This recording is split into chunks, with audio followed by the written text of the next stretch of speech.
Before we dive in, here's another show you can enjoy in the True Story FM family of entertainment podcasts.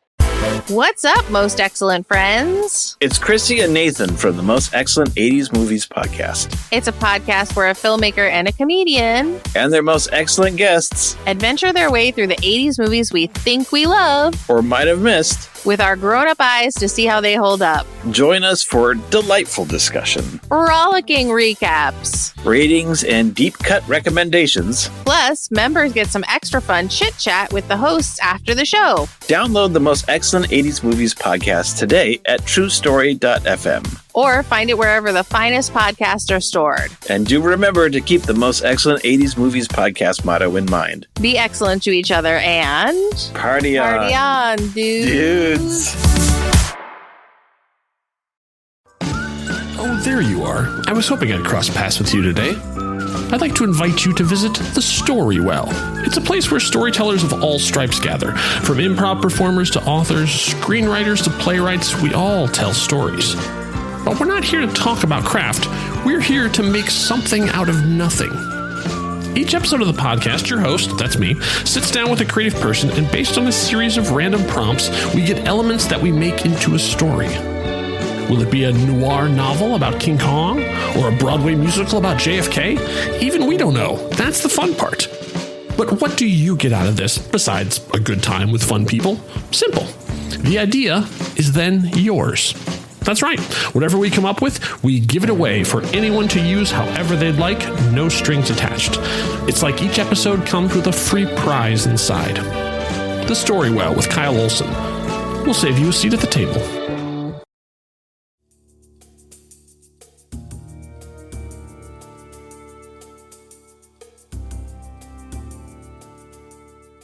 Hello and welcome to this episode of Superhero Ethics.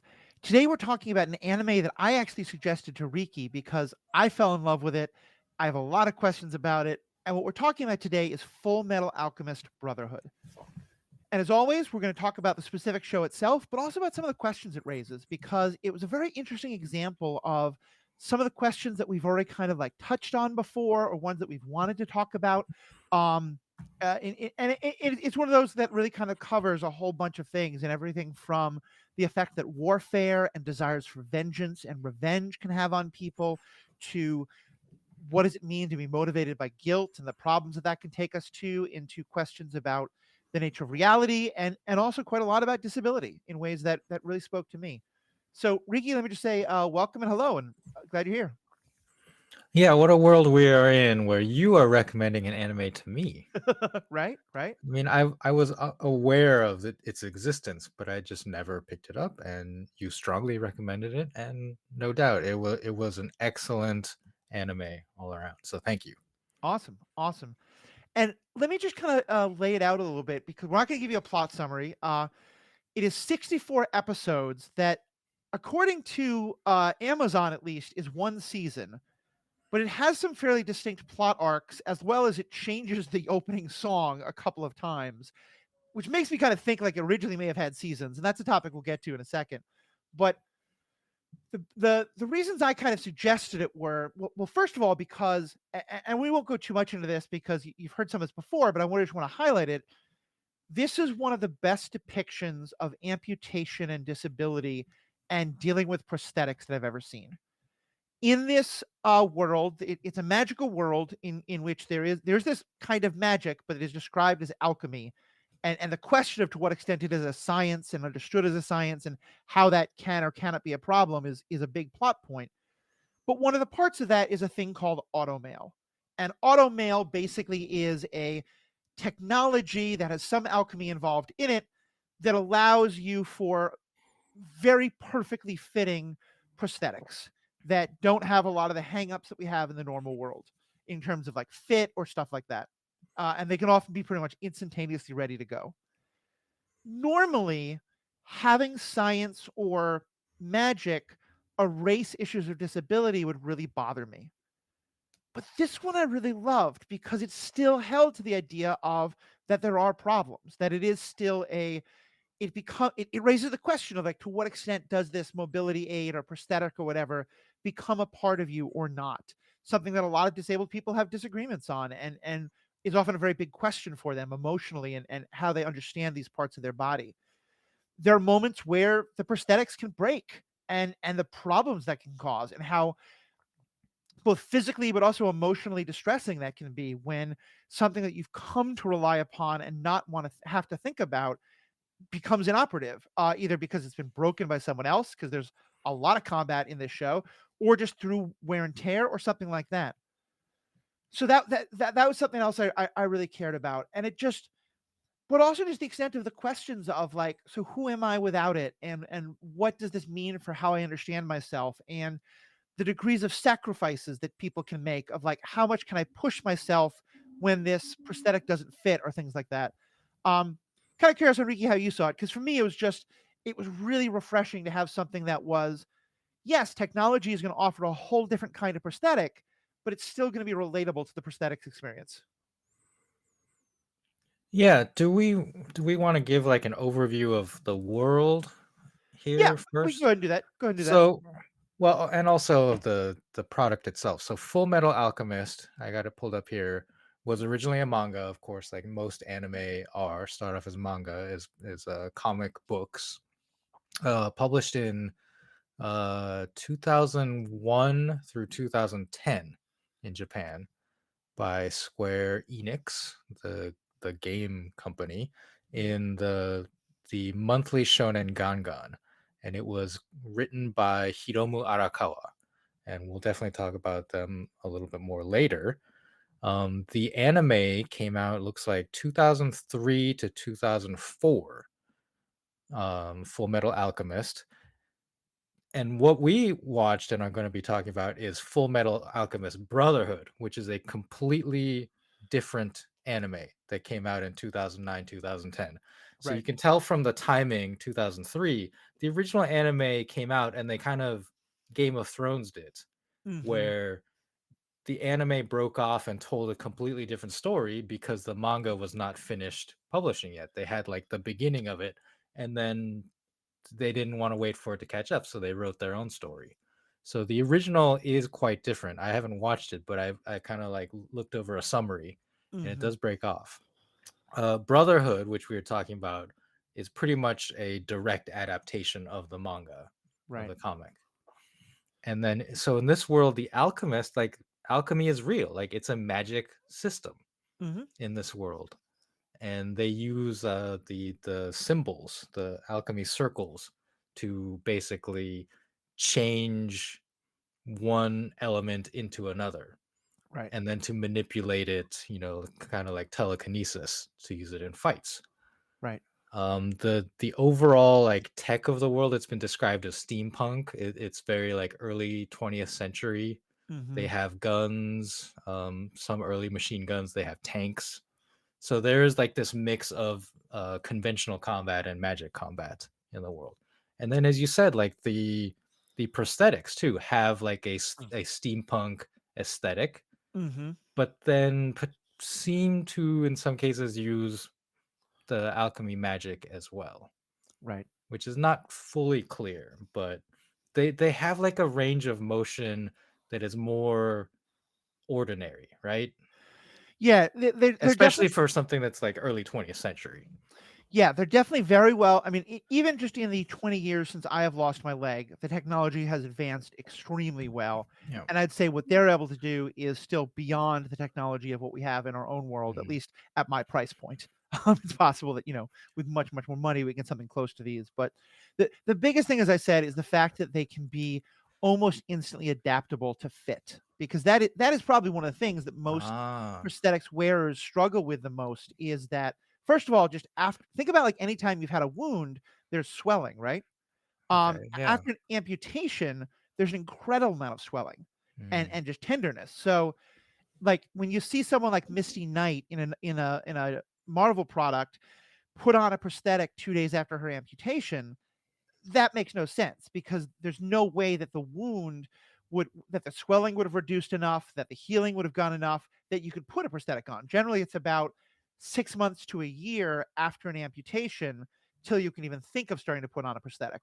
Yeah. Now, granted, these characters, at least in the case of Elric, and we'll get you more into the story itself in a few minutes, but I just want to talk about the disability part.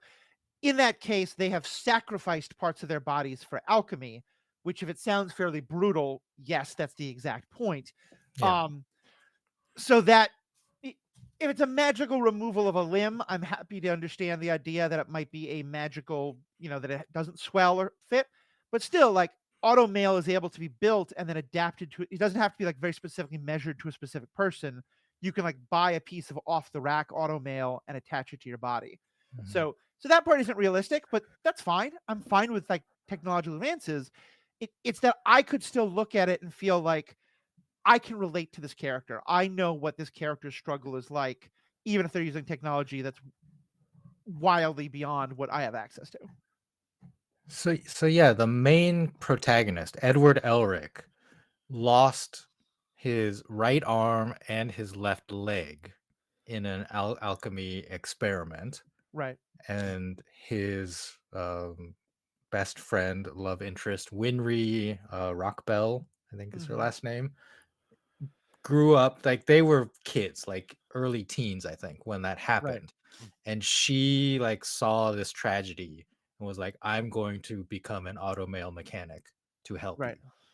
And she's the one who is usually creating or like fixing his automail, Mhm. and I think other characters do recognize like she is a genius in Yes. this field. Very much so. And so that's why like perhaps like his automail is better than the average, Mhm. and the fit is better, as you said, because A, she's a genius, and B, she loves Edward, and so Right. has like basically devoted her life to this craft to help him. And as someone who's worked with probably a dozen prostheticists over the years, that's not an uncommon origin story. Mm, A number of the folks I knew, some of them had amputations themselves, but a lot of other them, like, they had a brother who had an amputation, or childhood best friend, or something like that, that gave them a like, I see why this is important, and I want to get better at it. yeah. So yeah, so I just kind of want to say that thing about disability, and if you have anything else you want to say in response to that, and then we can kind of move on to the rest of things. Well, I want to mention like part of the reason that it is so realistic Uh huh. is that the author Arakawa interviewed war veterans Oh, to I both didn't realize get a this. feel for like the war setting and how like veterans deal with PTSD and like the terrible things that they had to do, which is part of the Mhm. story, but Right. also to interview those who had lost limbs and had prosthetics, and to like understand their perspective. So Yeah. like it is it's realistic because the author put in the work.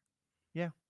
And that I hadn't realized that, but it doesn't surprise me in the slightest because, like I said, it feels a lot more like, I think a lot of times when we talk about representation, especially in the writing room, it doesn't necessarily mean that it has to be the person.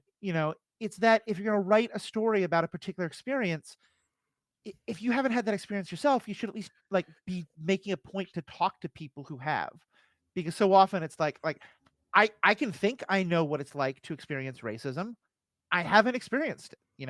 I can think I know what it's like to experience, things like that. But it if I'm just writing out of my own guesses, that's very different than really taking time to listen, to understand other people's experiences before trying to put that down in writing. Mhm. So we've got a lot more about the show that I want to talk about, but I want to just say a quick word of, if you enjoy content like this, if you want to help support content like this, and more importantly, if you want to get ad-free and more content like this, the best thing to do is become a member. For only $5 a month, $55 a year for a little bit of a savings, you become a member, you get free access to all those things for both this podcast and the Star Wars podcast. We've had bonus episodes every month on the Star Wars podcast. We're going to start doing that on this podcast as well, but you also get bonus content at the end of almost every episode. You get ad-free content, and it's a way to help support the podcast. The link is in the show notes to this, or if you just go to our website, theethicalpanda.com, you'll find all the information. Please think about becoming a member, or even gift a membership to someone else. Makes a great holiday gift. With that, so let's get back to this show. So that disability piece is a big part of why I liked it, but I also really loved it just because of, as you said, it really addresses the effects of war.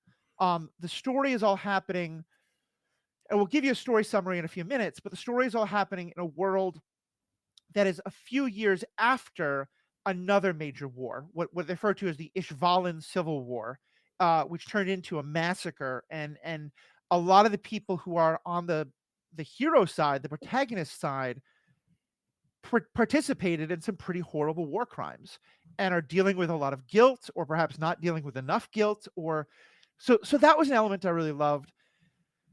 And I also just loved the idea of the way the story takes this idea of alchemy and really makes it into a metaphor of all the, because it's all about change. It's all about like, what can you sacrifice in order to change? And that becomes a whole metaphor of like, to what extent is it ever acceptable to what, what sacrifices can you or should you make for others? What sacrifices can you expect them to make for you? um what sacrifices can you demand others make, as a government, as a nation, as a family, etc. um so that was kind of where I was coming from it. Riki, why don't you get what were kind of just your overall thoughts on it? I was blown away by the way that the story tells a story by Uh-huh. the way the story unfolds for this nation, right? There are Yeah. characters, and as we said, Edward Elric is the main POV character, the protagonist, along with his brother Alphonse. But it to me, the story was about the nation of Amestarisu, I Mm-hmm. think is how they pronounce it in English. Um, Mestra, I think is. oh, really? They shorten it? I think so. Okay. Anyway, it's the story of a nation and how a nation heals from its crimes Right. and how it moves forward beyond that, and how the individual soldiers as well move forward. And there were like times where I wasn't that interested in what Edward and Alphonse, the supposed main characters, were doing. And I was like, no, Mm-hmm. no, go back to the other people, the Yeah. supposed side characters, Yeah. and tell me more about them. So I don't know, like I found it very unusual in that way Mm-hmm. because I'm used to so many of these shonen manga and anime being centered on like a powerful individual. Right. Son Goku, Luffy from One Piece, stuff Right. like that. And then like the ensemble cast around them like are the support characters, and they fight like the mini bosses, but then when it comes to the final boss, like you let the most powerful one fight. But this was also just like not about fighting as much as I Yeah. expected. There was definitely fighting. It was animated very well. It was interesting, but it wasn't about that, and it wasn't about like the strength of overcoming your opponent. Yeah. It was about the healing. Well, and so let's jump right into that. I said we're going to give a plot summary, but in some ways, I don't really think like the plot is kind of not the point, and I think we're just going to kind of bring up plot points as we go. But I don't want to spoil it all for people, but also I think it's much more about kind of the feel of this that we're talking about, and there's a whole other aspect of the the sort of iconography of it I want to get to. But let's just talk more about it, the shonen aspect, because that's a term I only know from you. Um, and I think I remember you saying that one of the things that was odd about this was it was written by a woman, which most shonen is Yes. not. And so, what is shonen anime, and what were kind of the elements that you did or didn't see in this? Well, shonen is literally just the word young boy in Right. Japanese, but it is used now to describe this genre of anime and manga that is geared towards boys and is, in in the stereotypical way, and is focused on fighting. So like fighting anime in Japanese you call shonen typically. Okay. And so, as I mentioned, stuff like Dragon Ball, One Piece is a little bit more like fantasy adventure, but has a lot of fighting. Hmm. Yu Yu Hakusho is another one. Uh, what's the Jujutsu Kaisen? Uh So, huh. like all of these, are set in some kind of fantastical world. There's like magic or like super martial arts going on, and then like it is generally like focused on the fighting aspect. There are entire episodes that are just like fights. Right. um and as as you mentioned, this this genre is usually dominated by men Right. in terms of the creators, the mangaka. Mangaka is just the word for the artist of a manga, and it differs a lot from how you would perceive American comic books, in that it's one person is Mm, often like doing both the writing and the drawing. interesting. Oh, yeah, They that's very may different. have like support staff like inkers and all that, but it's usually like one creator like doing the entire story and Right. creating the characters. Whereas, like a Spider-Man comic, you have the writer and the artist are Yeah. different people, and they collaborate and they like say, hey, like I need this panel to look like this or that. But in manga, it is very typically like one person just doing the whole thing and with the support staff. Right. Right. So in that genre, like it is mostly men who do the shonen, and then there's shoujo, which is young girl, like romance, slice of life, like high school Hmm. drama type stuff. There's a lot of women in that branch of manga. So this one, Full Metal Alchemist, was written by Hiromu Arakawa, and Hiromu is typically a man's name, and it turns out that it was a pen name for a woman, Oh, interesting. Hiromi Arakawa, which is just like the name Hiromu with the character beautiful added Right. to the end. I mean, It's like that's her name. taking Brenda and turning it to Brendan. Yes, exactly. So like, Megumi, Kiyomi, like mi is a suffix that is often attached to women's names in Mm, Japanese. So she took her name and then yeah, like basically turned it into a male name. right. Um Manga usually have like this is by the author on the back cover, Hmm. and they'll have a picture. For this one, it was she drew a cow as her like author's picture Okay. to conceal her identity because of the just say the sexism of the industry, right? Both Right. of the people involved in the industry, but also the fans of like she wasn't sure if boys would accept a woman drawing this Right. shonen. And this is 2001 to 2010, but I think like that's still a problem, that's still an issue in the industry and the Oh, yeah. fandom. Hopefully, like creators like her are pushing the boundaries and helping to change that, because it's like, oh yeah, because she did came out later and it's Yeah. like, yes, my real name is Hiromi, like, once you reveal that, it's like, oh, okay, like I still love this, right? Like that's Right. that's what you hope, is that people get over it and just like, oh, I don't care that it's written by a woman. Yeah. It's still like one of the best things I've ever read or watched. And just to be clear, that's not something that's unique to Japan by any means. It's something that Yeah. I think Jane Austen certainly had her stuff published under a man's name, or one of the writers at that time, but also much more recently. This is a creator I will almost never mention, but in this case, it is accurate. J.K. Rowling, whatever we think of her pretty horrific transphobic views and stuff like that, she uses those initials because initially, the story goes, and again, I question the veracity, but certainly it's a believable story because this happens in that industry a lot, is that to get herself basically posting kind of like English version of shonen, a story about young boys, fairy tale young boys in the Hogwarts land. She had to do it under JK, which wasn't necessarily immediately identifiable as a female name. Right. I mean, in television writing, one of the most famous Star Trek writers from the original series, DC Fontana, was a woman, and Oh, she yeah, and wrote DC under sounds her like more like a man initials. name. Yeah, yeah, and it's interesting how much I found that to be. So, like, there's a lot of that style that is not for me, and we talked about somewhat with One Piece, and I remember Mary, my partner, being kind of surprised that I liked this as much as I did, because there were some parts I really didn't like because, like, I think I've talked about this with you before. There's a style in a lot of animation, not just anime, but especially in anime, where they kind of do very over exaggerated physical animation to show people having strong effects. And so, like, the they would show, like, one of the stories is that Elric, as you said, and Winry are basically teenagers who are just at that age where they're just hitting puberty.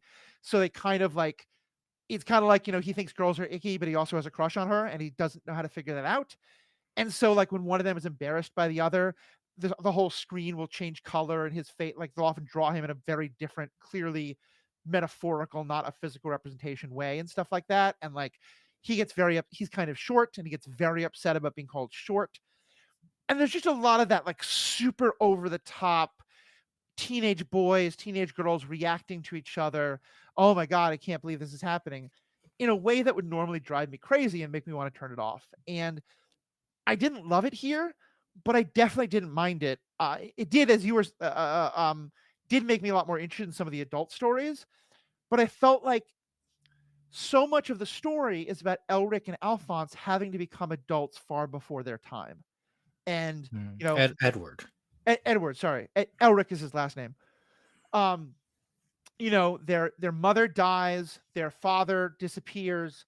They have to they are horrifically affected by war. I don't want to go into more details than that, but they're deeply traumatized. And so, while it's not my favorite style to show it, there was something. I think we talked about this in Neon Genesis Evangelion as well. There's something powerful for me about showing that he is still a 13-year-old, a 14-year-old boy who does still have the reactions of someone at that age, because it was such a contrast to, this kid who's dealing with matters far beyond what a teenager should have to think about. Yeah, I'm just looking. I'm trying to see if there's actually an age listed somewhere, but I'm not seeing one. I'm pretty sure they said 14 in the first season. Okay. Yeah, Episodes. I mean the romance element is very light because this is a trope, I would say, in a lot of anime, is the osanajimi. That's the word that basically translates to like best friend, Uh-huh. or like often in slice of life it's like a neighbor. So it's like the girl next door is how I would Right. translate it. Although like boy, girl, like whichever, right? Osanajimi is gender neutral.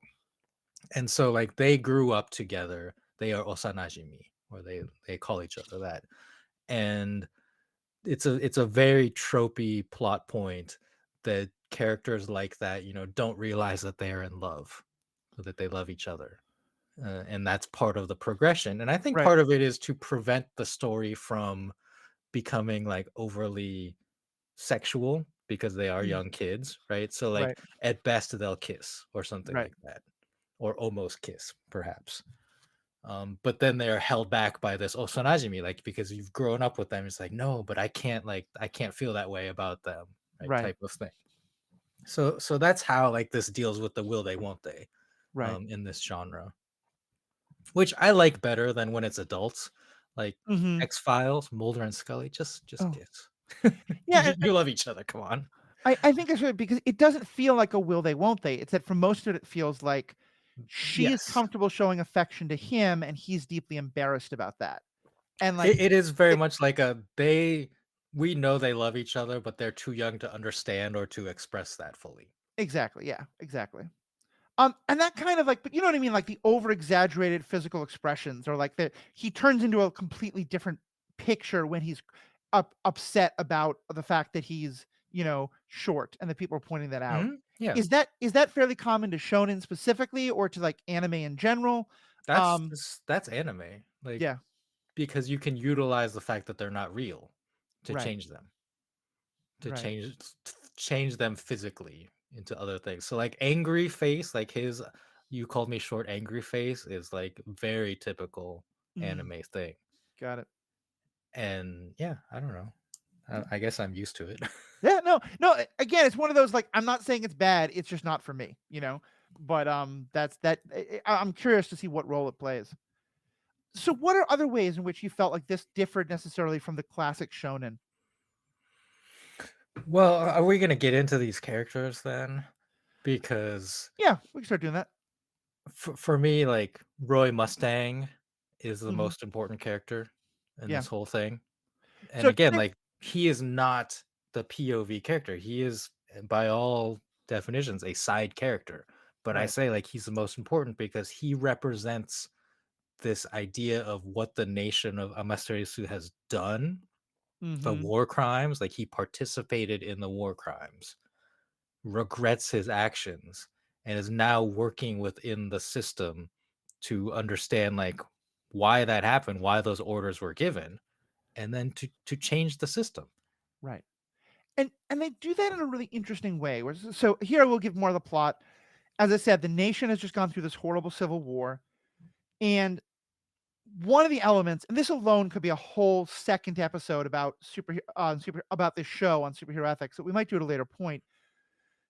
This science of alchemy is completely controlled by the military, and there's a couple of people who comment on that, like that this should be about a science of creation and beauty, but instead it makes us all soldiers. And but there is a very established military, and there's a military leadership, and I'm not even going to get to the title given to the head of the military leadership, because that's another story point we're going to talk on in a few minutes. But it drives home that this is a very militaristic society, and into that is introduced this idea of the homunculi, and these homunculi are artificially created humans that each represent one of the Western Christian kind of ideas of the 7 deadly sins, or the 7 vices, as opposed to virtues. And a lot of this comes from, I think some of it originally comes from Aristotle, pre-Christian, but then a lot of it is much more Augustine and Thomas Aquinas and stuff like that. But it's it's pride, lust, envy, gluttony, greed, sloth, and wrath. And each of those is represented by a different character. And that part of the idea is that wrath has actually been a big part of what is motivating the military, and that the wrath has infected a lot of the very highest leadership of the military, and that was a lot of what drove the war, and that it was actually one of these homunculi who started the Civil War, and it had helped start some of the worst atrocities of it. And so Elric and Alphonse are agents of the military. As alchemists, they have to be.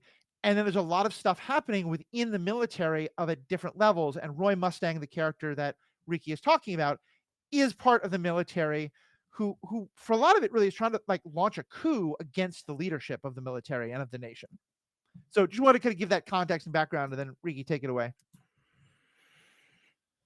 Yeah, I mean, Mustang is just the coolest. Like, I'll say Yeah. that.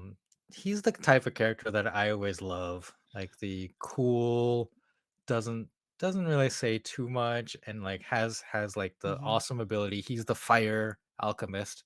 So what he does is he will snap Mhm. and then like create fire with that, and launch it as a fireball, and that's just like a cool aesthetic. Yeah. It's like he snaps and like creates fire. So I love that. And his he also has like kind of a love interest. Like Mhm. he's more of an adult, like 20s or something, right? Yeah. And so like he's fully an adult, but he's like too professional because his love interest is his one of his subordinates in the Right. military, and they clearly cannot be, together within the main storyline. But it's just, and he's got the friendship with Mhm. Maze Hughes, Yep. which is just wholesome. Like I love him. And so Mustang, yeah, I don't know. His deal is that he feels guilt. He Mhm. understands the guilt of the nation, and he wants to recreate the nation in a better way. Right. And part of his journey is that can't he can't kill. I mean, he does kill like throughout the Mhm. story, but like kind of towards the end, there's a whole thing about like he confronts one of the homunculi. Homunculus Okay. is singular, yeah. Yeah. So he confronts one of the homunculi and is prepared to kill him because he is the Kataki. He's responsible for the death of his friend. Right. And so he's like, I'm gonna get my revenge and kill you. And the other character's like, no, you can't do that. You shouldn't do that because that's not what we are fighting for. We are fighting for the future of this nation to get over the guilt of this Yeah. great tragedy. And so like by you personally killing, like you are betraying the ideals of what you were trying to achieve for this nation. Yeah.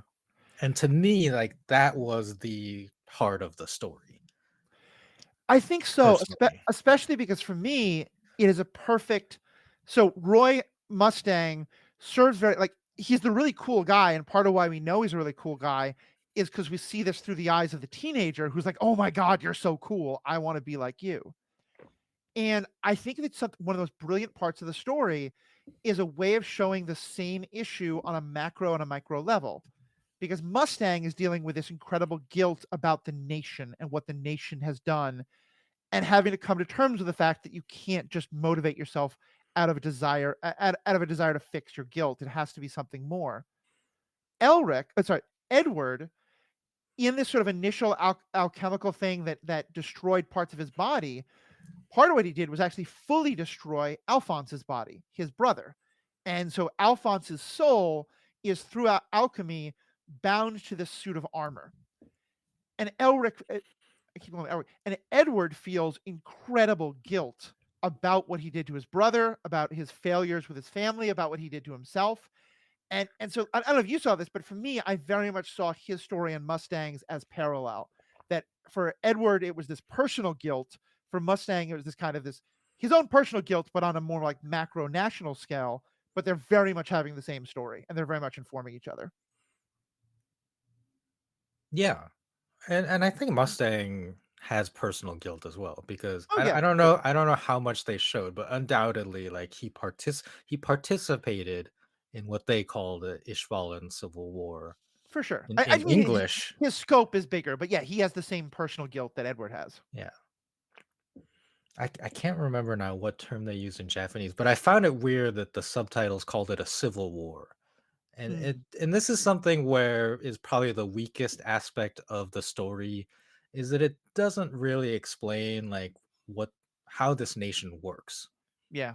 because there are also like other nations bordering them. So I always got the feel that Ishbal was maybe like a separate nation initially and was conquered, and so they call it a civil war. Okay, in Japanese, I think they use the word hanran in Japanese, which is maybe more like revolution. Yeah, they definitely use Civil War, and Revolution I felt like might have made more sense, but it feels a lot like, yeah, like that this is kind of like when, like Chechnya was trying to break away from Russia or something like Yeah. that, where it's because they very much make a point that the Ishvalans have a fairly distinct culture and identity and They're understanding of things that is quite separate from the rest of this nation. they're different people. Yeah. Like, it's a fictional world, but we would say that they're a different race. Yeah, I think so. Yeah, it feels more like this is an empire, of multiple different nations in Yeah. that regard. So let's talk about the people who are at the head of this, which is one of the other big questions I want to ask you, because so we started out watching this with subtitles, but with the original voice actors in Japanese. And from the first episode, the word that was used to describe Bradley, that's his last name, who's the head of the military and that's also the head of the government, was Führer. That's that's the English translation in the subtitles. Now, that is a word, I think, for most Westerners that has a very, very specific, like, it is technically the German word for leader. Like, that is literally all it means. But for most people now, including, I think, many Germans, it brings up, Hitler, it brings up, like, Nazis and all of that kind of thing. And later on, we wound up switching to the English version, which I think is pretty decent. It's not as good as some of the other ones I've done. I'm sure the Japanese one is better, but just ADHD, it was much easier for me to understand that way. But I kind of wondered, like, is Führer a weird just translation? No, they were using the English word Führer as well, which got us thinking about, like, Edward Elric and like a lot of these other names. And then you start looking at the military of it. Not only is it looks like kind of like 1930s, 1920s, it looks very much like 1930s pre-World War II Nazi-controlled Germany. And a lot of the military ranks allude to that. A lot of the ways that characters interact, the way that the fashion choices, their uniforms look very sort of like pre-World War II Germanic. A lot of the characters look very Nordic or very Germanic. And it was really interesting to me that this was all being presented as like, what is the visual cue we're going to use to tell you that this is a militarized, fascist, problematic society? We're going to do that by making it all German. And that's it. This is the like biggest example I've seen of it. But I know, have mentioned that before as a theme that comes up in anime some. And we'd love to hear you kind of talk about like the theme in general, but also what you thought of it in this. So that was how you initially got me to watch this, right? Like, you Right. mentioned the Führer. And I was confused when I started watching because his name is King Bradley. I think his first name is just King, but when I started watching, they just like call him Führer King Bradley, and I was like, is that his name? Is that part of his title? Oh, because in the English, it's his title is Führer King. Are you sure? How would you make that distinction? I think because the use of the comma that came up in subtitles, but now I'm curious. Okay, I'm the way they refer, like, it's very confusing, but I Yeah, think his name is King Bradley and his title is Führer. it could be right. But anyway, so yes, I watched it in Oh, Japanese. let me just ask you. So, the site I'm looking for says that the transliteration of his Japanese name is Kingu. Is that the Japanese word for king? Well, no, like the Japanese word for king is ol. Okay, so maybe it is just like a bad translation of they took the word Kingu and made it into king. So No, you I'm may be no, over. no, sorry. What I mean is like the Japanese word, like if you translated king, is ol sama. Right. Kingu is just how a Japanese person would pronounce the English word king. Oh, okay, got it. Got it. So Okay. it's a transliteration, I think is Yeah. how what it is. But it's All right. like same with Bradley. Like in Japanese, I would pronounce it Buradori. Okay, And actually, that's the just more the I way look the at this, language I works. think you are correct. King is his first name. Yeah. So which is like a just very confusing. Yep. Um, but in Japanese, to get back to your original point, his title is Dai Soto. And Dai just means big. So Mm. it's like big or great Soto. And I looked up this word to try to figure out like what the equivalent is. Historically, the only nation that Japan describes as being led by a Daisoto Mm-hmm. was the Republic of China in the period of 1913 to 1927. So this is like post uh post British colonization, pre-Japanese colonization. Okay. They were led by Daisotos. And in Mm. English, the title of that leader is usually seems to be translated as president. I don't know, what they call it in Chinese. Hitler, Adolf Hitler, the Führer that we were talking about, is usually his title in Japanese is translated as just Soto, so like the Mm. base. Right. And that word itself is interesting. It definitely has more like authoritarian connotations Mm-hmm. than something like president, which would be pronounced as daitorio. So they're like similar. They use similar characters in different orders and like other like switch them out. But definitely like he's not. It's weird to me that Daisoto. The only time I could find it was historically used was for the Republic of China, which is translated as president. I don't know.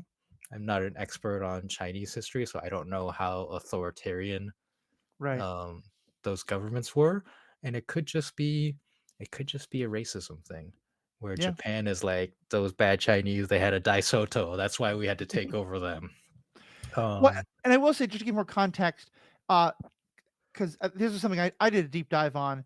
In Germany, the word Führer, yes, it does technically just mean leader, uh, but it was not really used in a political context much until the Nazis began using it. I think other people have done this to some extent.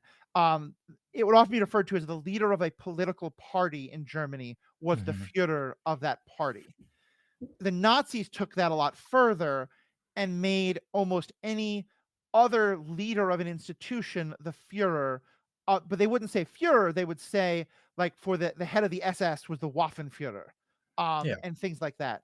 And that um, because of the associations with Hitler and the Nazis, the word Führer is almost never used on its own anymore today in Germany.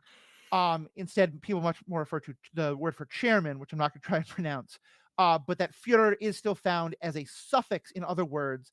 So, for example, like a mountain guide is a Bergführer, or Mhm. a tourist guide is a Touristenführer or something like that. But so all this points to me of to use the word Führer both in the subtitles and in the English. That's not a mistake. That particularly with all the other German iconography, that's a very intentional. Like we want to link this to the Nazis in some way. Yeah, I mean, well, I say yeah. I don't know is what I Okay. will how I will say that, because again, like the original manga, King Bradley is Soto, or sorry, Right. Dai Soto. So if you wanted to call him the Führer in Japanese, you would just call him Soto, because that's how they refer to Hitler. Right. So I don't know when they translated it what they were trying to do Right. per se. Well, and It moving. is interesting that that choice was made Right. for an English translation to use a German word, and Hmm. the obvious connotations of that. But I also don't know if the original Japanese translators were aware of the full Hitler connotations of it all, and That's we're fair. just like trying to like, well, we'll use a German word here.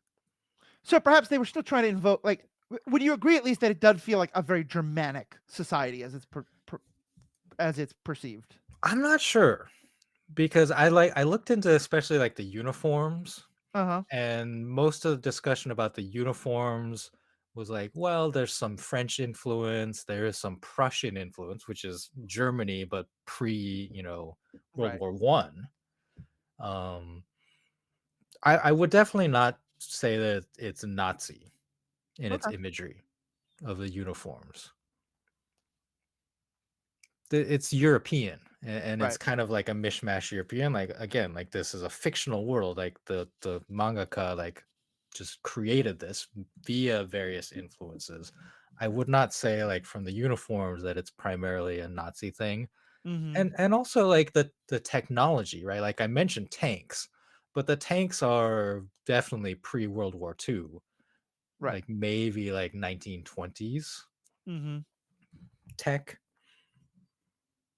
Okay. So I'm like other than Führer, I really don't get like strong Nazi vibes out of this. Mm. Especially like compared to, we talked previously about Gundam, Hmm. which literally uses the Yeah. Sieg Okay. That's Sion. fair. Well, Um so I think there's a Attack on I think it's a good conversation we can have at some point about German influences anime, but maybe this is just not the right one to have it on. well, yeah, like that. I think when I initially came to this, again, Hmm. like because you were like the leader is the Führer. I was like, oh, Right. uh-oh. Like I definitely had that.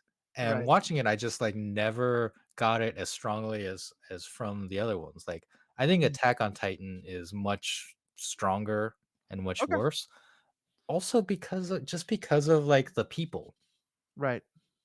Um yes, like King Bradley is the Führer, and he's carrying out this plan that involves genocide, mass genocide, Hmm. but it is also like the mass genocide of his own people, of his Right. own nation. Ultimately, like it starts in Ishval, but ultimately, like basically the entire nation of Amestris is up for sacrifice to pursue this goal.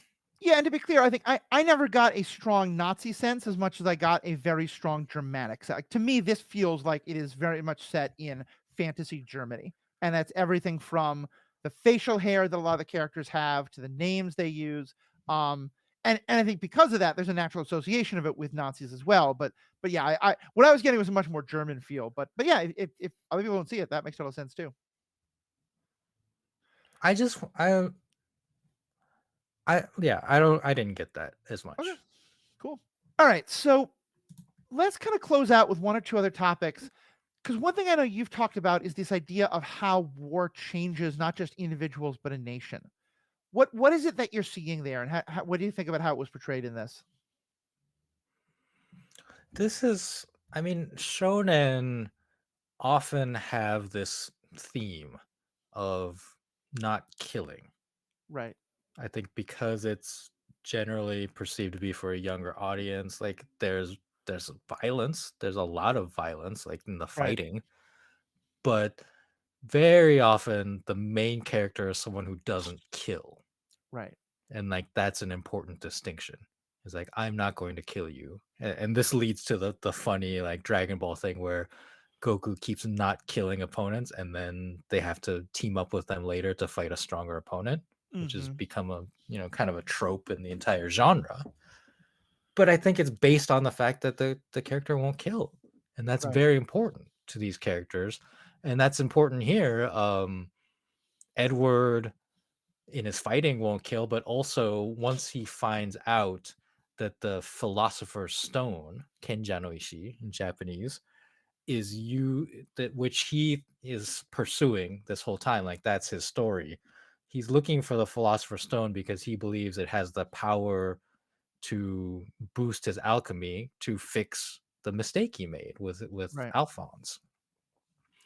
And one of the discoveries is that the philosopher's stones are created by sacrificing humans, Right. human lives, and that's why they're so powerful. And when he discovers this, he's like, well, I guess we're not going to do that. Yeah. I guess we're not going to use it. I mean, there are obviously some very conflicted moments where you think maybe he will, but ultimately he chooses not to because of that. And again, that mirrors Roy Mhm. Mustang's story of like not killing in revenge and Yeah. ultimately the story of the nation. And it's something that's really powerful, and it's tied in very much to the magic system. One of the core laws of, or core tenets of, tenet sounds like a belief. This is just like this scientific law of alchemy is what they refer to as the law of equivalent. It is what they refer to as the law of equivalent exchange, and what that means is that alchemy is all about transferring one thing into another, but so that you can't like create something out of nothing. You have to, you know, sacrifice as much as you're trying to get out of it. And often that means that like you have to have like, you know, you destroy some water in order to create some other element or something like that. But that in the that, you know, one of the highest sacrifices you can make is a literal human life.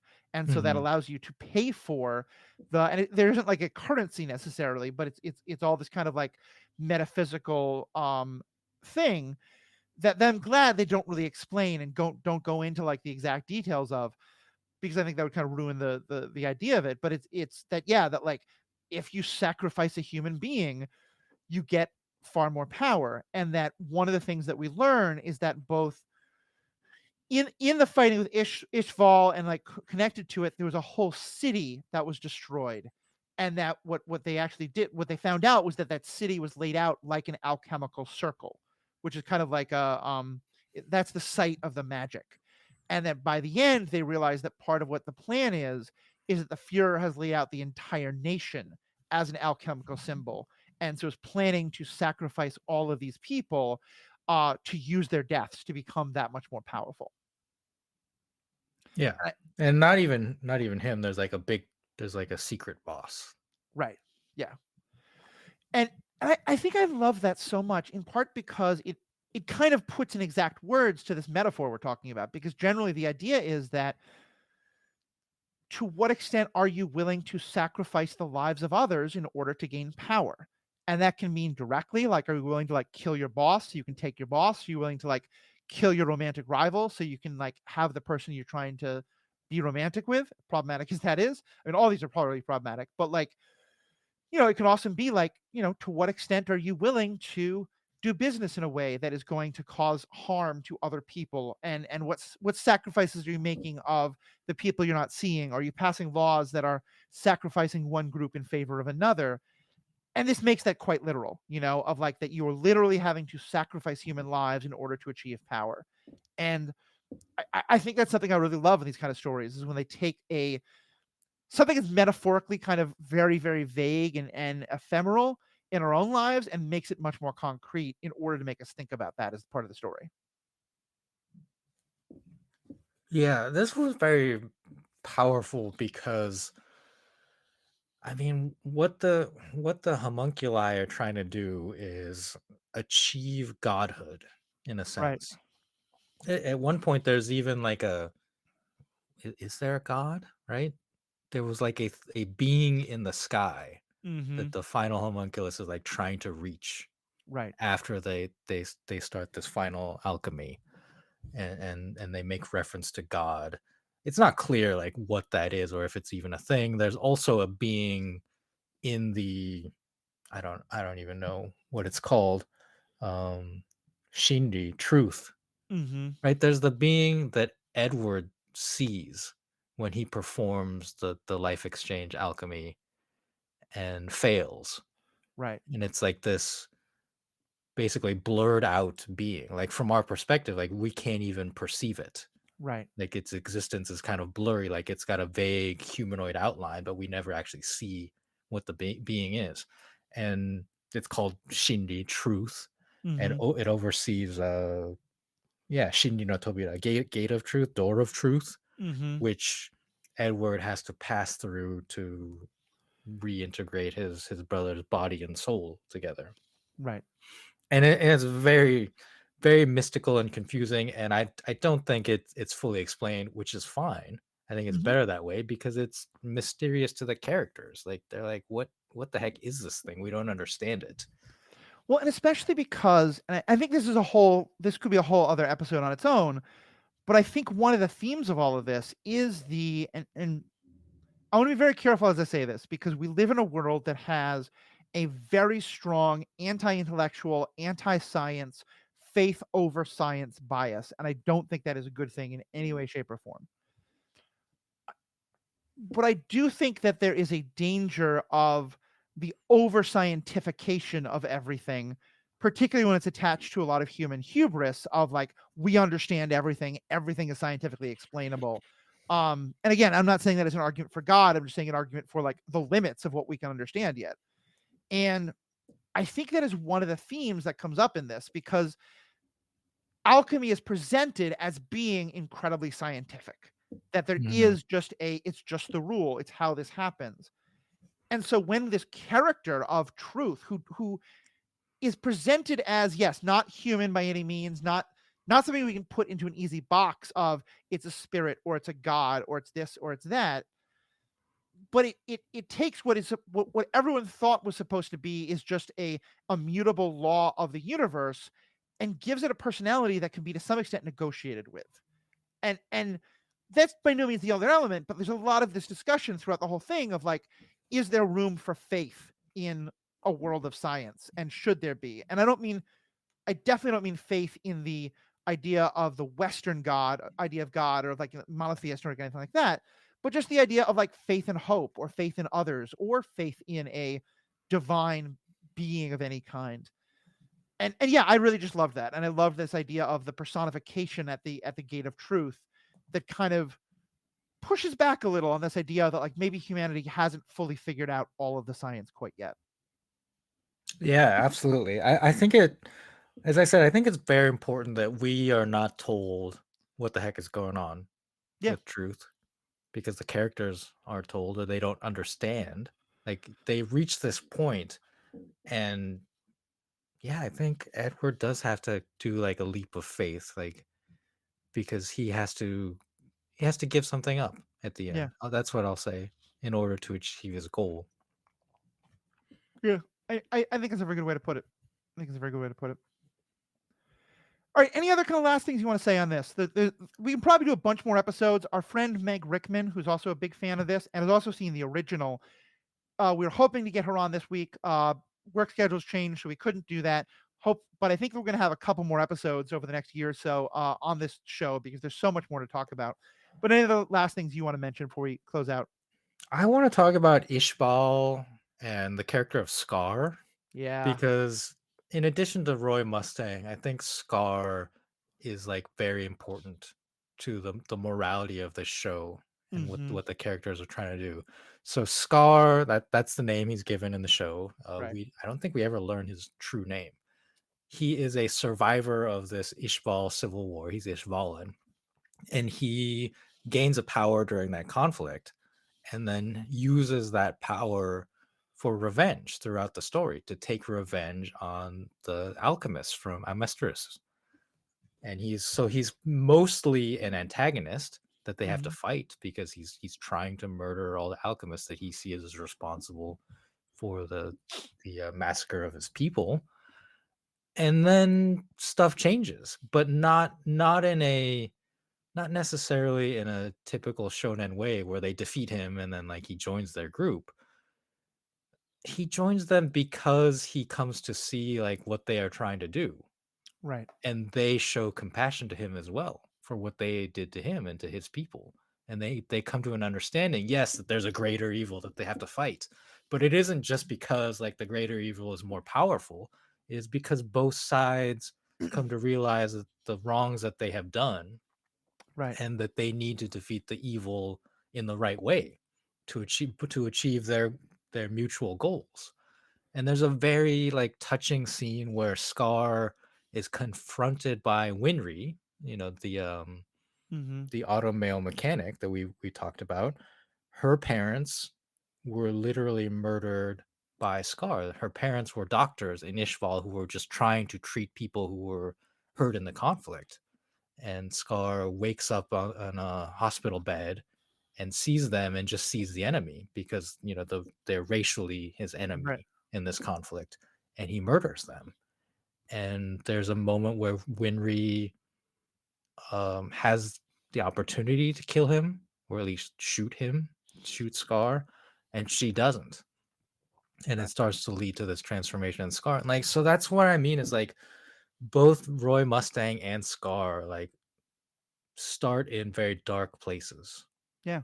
And I think Scar, like Mustang, he's presented more of as an antagonist. Like we see him kill people. We're not supposed to be rooting for him, but he's pretty damn badass as well. Like he's called Scar because he's got the scar on his forehead, and he's very good at fighting, and he's very sort of like efficient at it, and very like kind of cool about it. And I think it's kind of like a. I use Killmonger from Black Panther as the example I go to all the time. He shouldn't be the only one. I think Magneto, like he's a villain who has where I think a lot of us are like, we totally understand your anger. We totally sympathize. You got horrifically treated. Your family was killed. We don't think this is the way you should be acting out of your anger, but we also get it.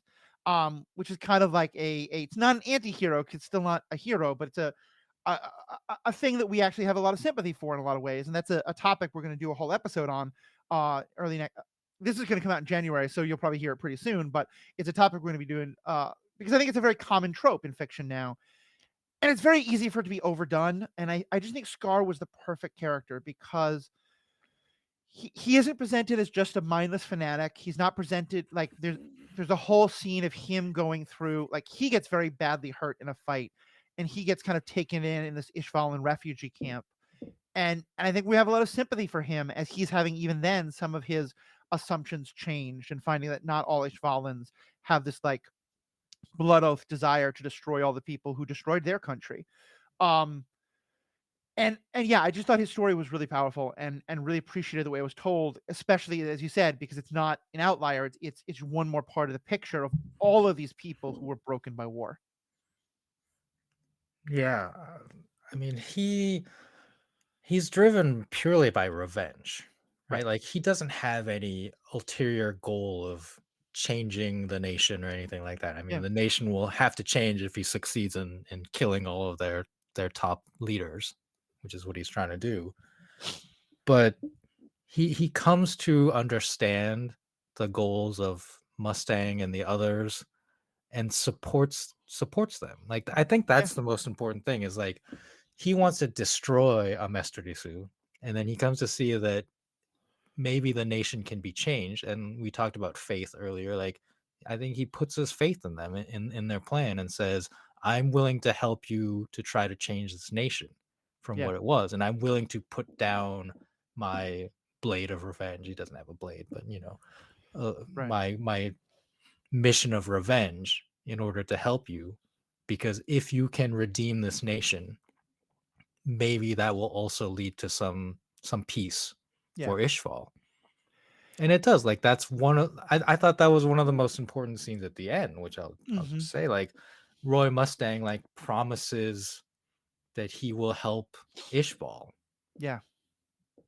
And that is like such an underrated thing in stuff like this, I feel like. 'Cause it's like once you defeat the big bad and like you celebrate and your nation celebrates, but these people were abused and destroyed, and him promising like we will help them rebuild Right. was very important to me in this whole thing. And that like I've tried to catch up on discourse on what Ishval is. Like, you know, we've Hmm. talked about is Amestris German, it's at least like very European. Right. Well, what is Ishval to you, Matthew? Like, what do you think it represents?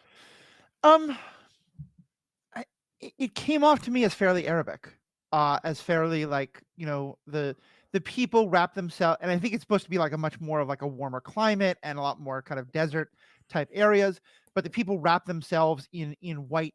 It doesn't quite look like Saudi turbans or something like that, but it felt evocative to me of that, and he's a little bit more like darker skinned, but in more of the like an Arab direction than in a black direction.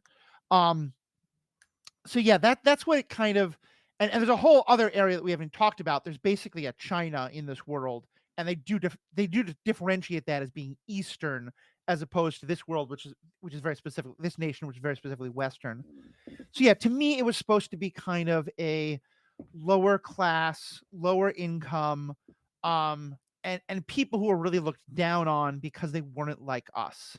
And to me that felt very like Arab or Turkish or some other like that part of the world, or maybe even like like from like South. Again, I don't want to draw the exact conclusion, but like the way Germans and lots of Europeans would have thought of like Muslims from Southeast Asia or Southeast Europe or things like that. Yeah. They are also all distinctly much more religious than everybody else, which I think is another reason why I got the kind of like they're kind of like a stand-in of like Arab or Muslim or something like that. Well, the nation Ishval is definitely like drawn in to be in a its desert Yeah. climate, right? Like that's kind of a thing. The architecture, because it's a desert, Hmm. has that feel. Um, yeah, I think given the time frame when Arakawa was originally writing this, Hmm. 2000, like 2000s, I think it could very well be seen as some analogous to what was going on in Iraq, Right. in Afghanistan. Yep. Not 9/11. All that sort of directly, thing. Yeah. mind you, but in all of these works, like I think you're influenced by what you research, Hmm. but also what's going on around you. And like that would have been the most prominent conflict, Yeah. military conflict going on in the world at that time. And even though she's Japanese, like she read the news, she saw what was happening, and Right. would have been influenced by that. She has also mentioned the Ainu people Hmm. as being an influence in all this. Ainu is native people from the island of Hokkaido, which is the northernmost island in Japan, and they Okay. also live in parts of what is Russia up there in the north. And she herself has said she has some Ainu heritage. I don't know anything else beyond that, but basically, like Ainu were the native of this island, and there are various terms that could be used. The strongest of which would be genocide, but I feel like it's more of like erasure, cultural Hmm. erasure by the primarily Japanese Yamato people historically, and so this stronger nation or stronger culture, like erasing what they view as a lesser culture. I Hmm. think Yeah. influences of her experiences of Ainu heritage and what happened in the Middle East, Yeah. I think is probably what was going on with this story. But again, it's fictionalized. Like there's not going to be a one to one in all of Hmm. this. but it's just what she was drawing upon. Yeah, no, I think it makes a lot of sense, and especially the immediately after 9/11. Granted, I'm talking about 9/11 experience in the United States. I imagine, of course, it's very different in other parts of the world, but like one of the most problematic, I think, narratives that often came out was, oh, they just hate us because of freedom. They hate us, and again, 9/11 was a horrific, horrible event. I was literally a mile away. I'm not justifying it in any way, shape, or form, but like there are legitimate reasons why a lot of people in that part of the world who've been colonized for hundreds of years have grievances against parts of the West and things like that. And I think what they did with that story of Scar, particularly because they made him not an other, because this to me was the kind of pulling it back to where we started with him. As you said, Roy and Edward both promised they're never going to cross this line, but they're not Batman about it, where they've come to peace with that. They're both seen constantly right on the edge of that line. And even Winry, as you said, it's not just that she has a chance. She is holding a gun, her fingers on the trigger, and she's just at that moment where she might do it. And a part of her clearly wants to do it. And what I'm building to with all that is it felt like they were really saying, like, Scar isn't like this because he's Ishvalan. Scar, it is very possible for any of the characters in this story to become like Scar. And what we're seeing is Edward and Roy fighting so hard not to be that, because like it's not that Scar is more evil than them. It's that he didn't have whatever it is that's helping Edward or Roy not cross that line, he didn't have. And I just really love that, because it really kind of it unotherizes him in that regard and says, like, no, what Scar's going through, any of these people could go through. And it speaks to what we in the real world should aspire to break these cycles of violence. Right. Like, stuff keeps happening because someone is upset, often rightfully so, about things that happened in the past to your people, your nation, and so you lash out and you cause harm. And that harm is someone is going to survive that and be angry at you and your people. And Yeah. in the future, they're if they go down this path, they're going to lash out. And then that's like these cycles of violence continue. And I'm not trying to have any judgment on any of these people involved, but what a story like this is saying is someone has to make the choice Right. to stop the cycle of violence. And it doesn't mean like it's all going to stop all at once, but the more people who choose to make that choice, the better chance we have at a Right. lasting peace. Yeah. And it's up to each individual. And like Winry makes that decision. And it's such a beautiful moment because it also opens up a door in Scar's heart. And he is able to make that decision in the future. And Well, it has that effect.